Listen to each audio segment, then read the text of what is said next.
Chapter 6.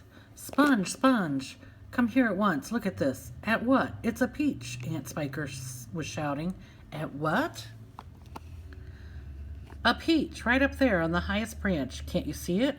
I think you must be mistaken, my dear Spiker. That miserable tree never has any peaches on it.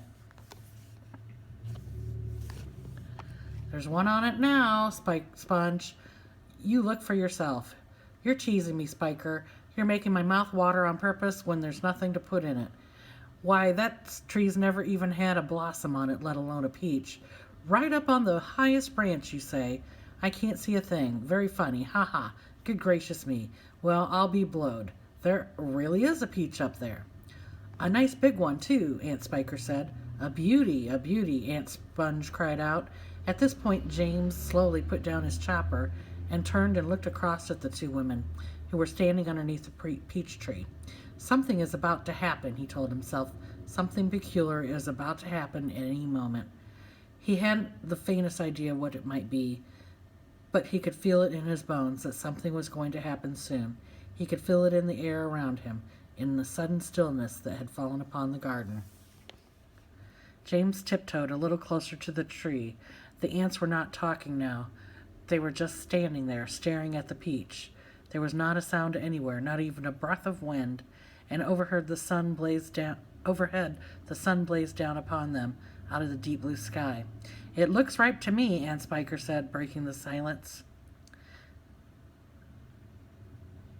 When we don't get to eat it, then why don't we eat it? Aunt Sponge suggested, licking her thick lips. We can have half each. Hey, you, James, come over here at once and climb this tree. James came running over. I want you to pick that peach up there on the highest branch, Aunt Sponge went on. Can you see it? Yes, Auntie Sponge, I can see it. And don't you dare eat any of it yourself. Your Aunt Spiker and I are going to have it between us right here and now, half each. Get on with you. Up you go. James crouched over to the tree trunk. Stop, Aunt Spiker said quickly. Hold everything. She was staring up into the branches with her mouth wide open and her eyes bulging as though she had seen a ghost. Look, she said. Look, Sponge, look. What's the matter with you? Aunt Sponge demanded. It's growing, Aunt Spiker cried. It's getting bigger and bigger. What is? The peach, of course. You're joking. Well, look for yourself. But, my dear Spiker, that's perfectly ridiculous. That's impossible. That's, now wait just a minute. No, that can't be right. No, yes, no. Great Scott. The thing really is growing. It's nearly twice as big already, Aunt Spiker shouted. It can't be true. It is true. It must be a miracle. Watch it. I am watching it. Great heavens alive. Aunt Spiker yelled. I can actually see the thing bulging and swelling before my eyes. Before my very eyes. Chapter 7. The two women and the small boy stood absolutely still on the grass underneath the tree, gazing up at this extraordinary fruit. James's little face was glowing with excitement. His eyes were as big and bright as two stars. He could see the peach swelling larger and larger, as clearly as if it were a balloon being blown up. In half a minute, it was the size of a melon. In another half a minute, it was twice as big again. Just look at it growing, Aunt Spiker cried.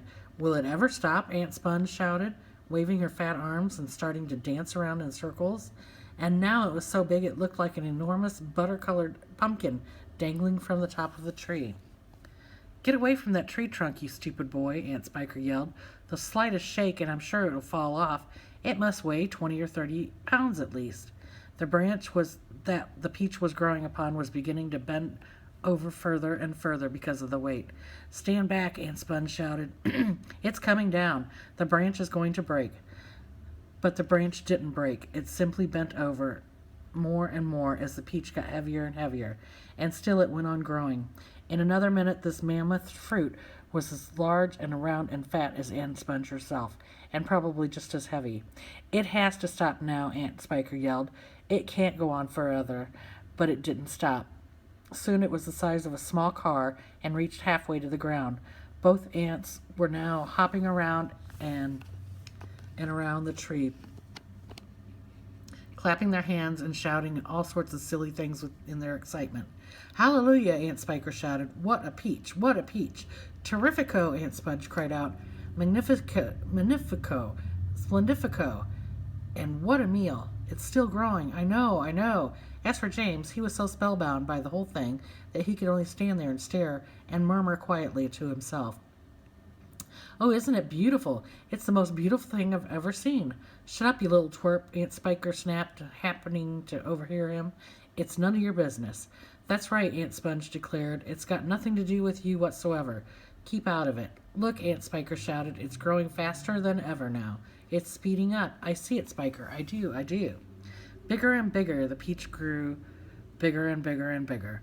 Then at last, when it had become nearly as tall as the tree that it was growing in, as tall and as wide, in fact, as a small house, the bottom part of it gently touched the ground, and there it rested. It can't fall off now, Aunt Sponge shouted. It stopped growing. No, it hasn't. Yes, it has. It's slowing down, Spiker. It's slowing down. But it hasn't stopped yet. You watch it. There was a pause, and it has now. It has now. I believe you're right. Do you think it's safe to touch it? I don't know. We better be careful. Aunt Sponge and Aunt Spiker began walking slowly around the peach, inspecting it very cautiously from all sides.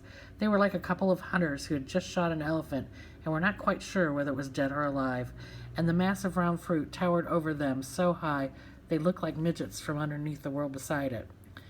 The skin of the peach was very beautiful, a rich buttery yellow with patches of brilliant pink and red. Aunt Sponge advanced cautiously and touched it with the tip of one finger. It's ripe, she cried. It's just perfect. Now see here, Spiker. Why don't we go and get us a shovel right away and dig out a great big hunk of it for you and me to eat? No, Aunt Spiker said, not yet. Why ever not? Because I say so. But I can't wait to eat some, Aunt Sponge cried out. She was watering at the mouth now, with a thin trickle of spit was running down one side of her chin. My dear Sponge, Aunt Spiker said slowly, winking at her sister and smiling, a sly, thin-lipped smile. There's a pile of money to be made out of this, if we can only handle it right. You wait and see.